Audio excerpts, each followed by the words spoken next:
Bom dia, são 8 horas e 15 minutos, quarta-feira, 5 de dezembro. Essa é a TV Senado. Eu sou André Ricardo e você assiste agora ao Senado em Dia. O Congresso tem até o fim do ano para votar novas regras para Fundo de Participação dos Estados. Comissão de Constituição e Justiça pode votar projeto que endurece lei seca para motoristas. Estados não produtores protestam contra veto da presidente Dilma sobre royalties do petróleo. E vinda do ministro da Justiça e do advogado-geral da União, a CPI do Cachoeira, é adiada para a próxima semana. Agora, no Senado em Dia.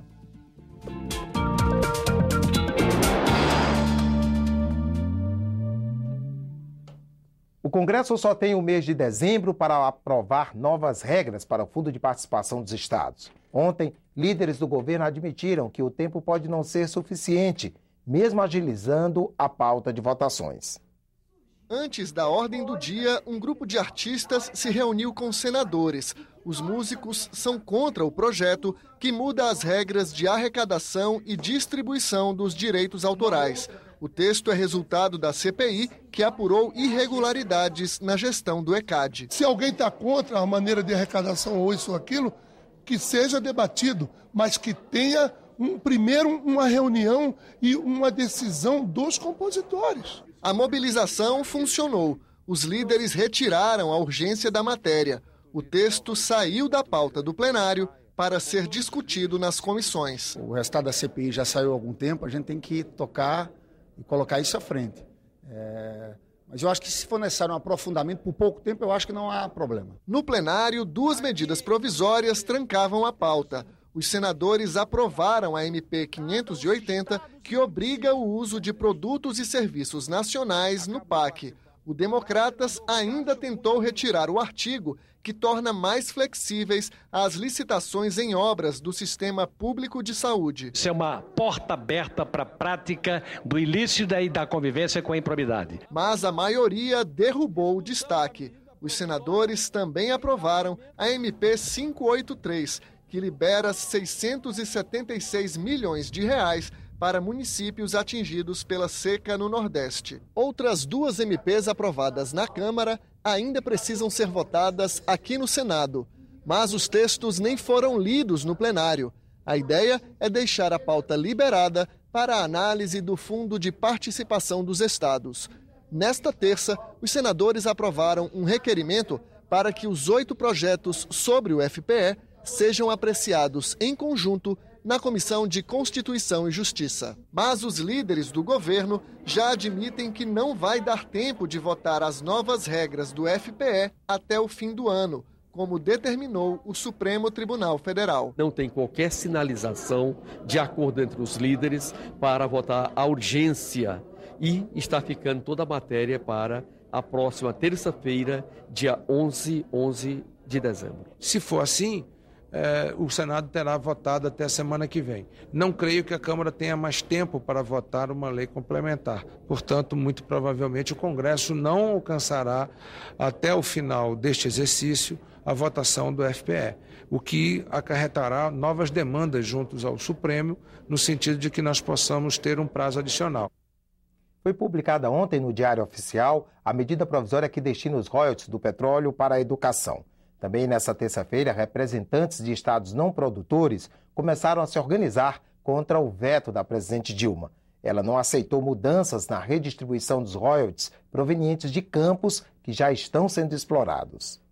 A reação foi rápida. Governadores e secretários de 18 estados se reuniram em Brasília para traçar uma estratégia contra o veto da presidente Dilma Rousseff. O caminho para isso será pedir ao Congresso Nacional que aprecie o veto.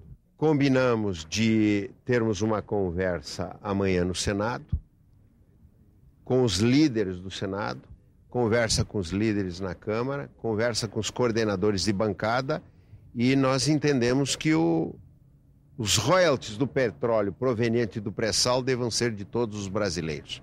Os estados não produtores querem que as novas regras de distribuição dos royalties do petróleo sejam aplicadas também aos contratos já existentes e não apenas aos futuros campos. A polêmica sobre a derrubada do veto já chegou ao Congresso. Se o Congresso adotasse uma postura de independência, derrubaria o veto. Já há um movimento de governadores que passam a exigir que o veto seja deliberado. Há um movimento de parlamentares, o senador Wellington Dias já está colhendo assinaturas pedindo urgência para a votação deste veto. Eu acho que a derrubada do veto não interessa a ninguém, vai judicializar, vai para o Supremo Tribunal Federal e eu acho que os estados não produtores podem perder aquilo que eles já ganharam aqui. Em se tratando de petróleo em mar, que pertence à União, que pertence a todos os brasileiros, por que concentrar a receita com 2 estados? Eu acho que sobre isso não há acordo, não há entendimento. Além de decidirem se derrubam ou não o veto da presidente Dilma Rousseff, deputados e senadores devem analisar a medida provisória que destina 100% dos royalties para a educação. A regra vale para os futuros campos a serem licitados sob o regime de concessão.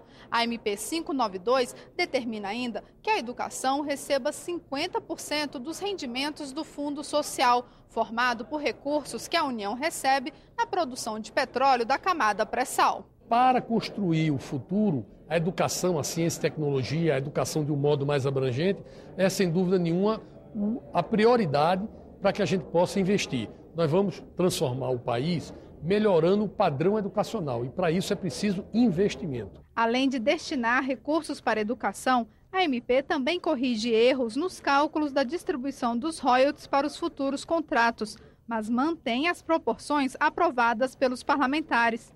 Assim, a nova lei reduz a parcela dos royalties da União de 30% para 20%. A dos estados produtores também cai de 26,25% para 20%. Os municípios produtores vão perder ainda mais. A alíquota vai diminuir progressivamente para 4% em 2020. Os cortes também atingem as cidades afetadas pela exploração do petróleo. O índice atual de 8,75% vai chegar a 2%. Já os estados e municípios não produtores, que juntos recebem 8,75%, passarão a 54% de forma gradativa até 2020. Confira agora a agenda das comissões do Senado para amanhã desta quarta-feira. Entre os itens da pauta da Comissão de Ciência e Tecnologia estão 2 projetos que tramitam em conjunto para dificultar o comércio de pornografia infantil e jogos de azar. Eles proíbem empresas de cartões de crédito e débito de autorizarem transações pela internet dessas atividades. Um dos projetos na pauta da Comissão de Assuntos Sociais estabelece incentivo às empresas para financiar a formação profissional dos empregados. Esses gastos poderão ser deduzidos do imposto de renda. A Comissão de Constituição e Justiça está prevista para logo mais às 10 horas da manhã. Quem traz informações sobre a pauta da comissão é a repórter Dinalva Ferreira, que está ao vivo no Túnel do Tempo daqui do Senado. Bom dia, Dinalva. Bom dia, André. A Comissão de Constituição e Justiça deve analisar hoje uma proposta de emenda constitucional que reduz a maioridade penal de 18 para 16 anos nos crimes hediondos, tráfico de drogas, tortura e terrorismo. A proposta apresentada pelo senador Aloysio Nunes limita a redução da maioridade aos casos que correm em órgãos da Justiça especializados em infância e adolescência. O parecer do relator, senador Ricardo Ferraço, é favorável à matéria. No texto, ele justifica que a proposta permite à Justiça diferenciar os crimes relacionados à imaturidade daqueles que refletem uma conduta violenta irreparável. Está na pauta também o projeto que prevê tolerância zero para quem dirige depois de consumir bebida alcoólica. Além de tornar crime conduzir veículo com qualquer quantidade de álcool no organismo, o projeto prevê novos métodos para atestar o consumo de álcool pelo motorista e ainda aumenta as multas.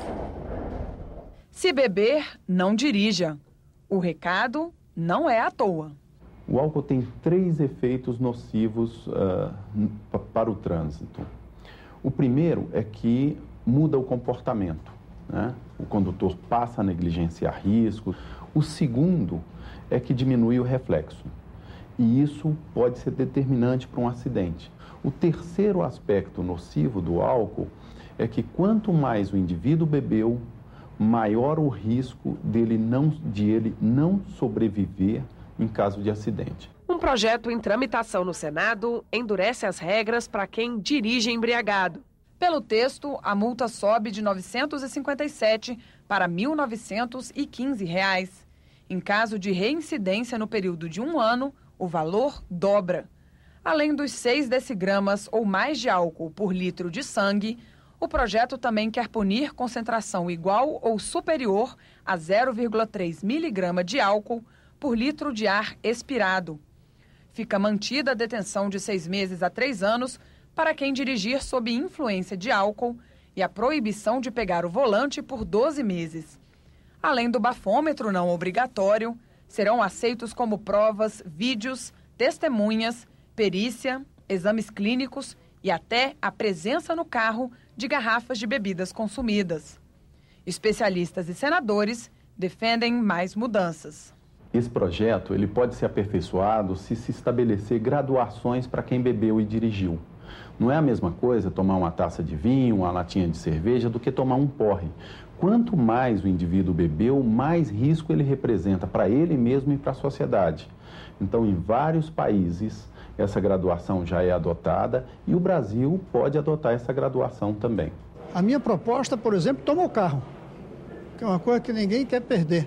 Toma o carro. O cara é bandido, a gente não toma arma. Por que não toma o carro para quem usa carro como arma? Além disso, embriagado. E é preciso endurecer as regras, até porque não estamos inventando a roda. Os países que conseguiram reduzir os indicadores de violência, a embriaguez no trânsito, o fizeram em razão de leis mais rígidas e em razão de investimentos na conscientização. E 2 audiências públicas acontecem nesta manhã no Senado.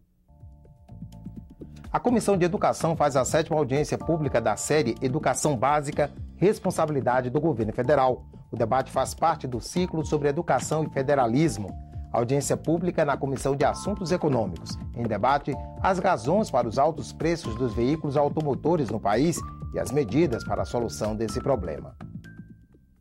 E a vinda ao Senado do ministro da Justiça, José Eduardo Cardoso, e do advogado-geral da União, Luiz Inácio Adams, foi adiada para o dia 11 de dezembro, às 10h15 da manhã. Eles falariam hoje à CPI do Cachoeira sobre a existência de um esquema de venda de pareceres técnicos fraudulentos de órgãos públicos para favorecer empresas privadas investigadas pela Operação Porto Seguro da Polícia Federal.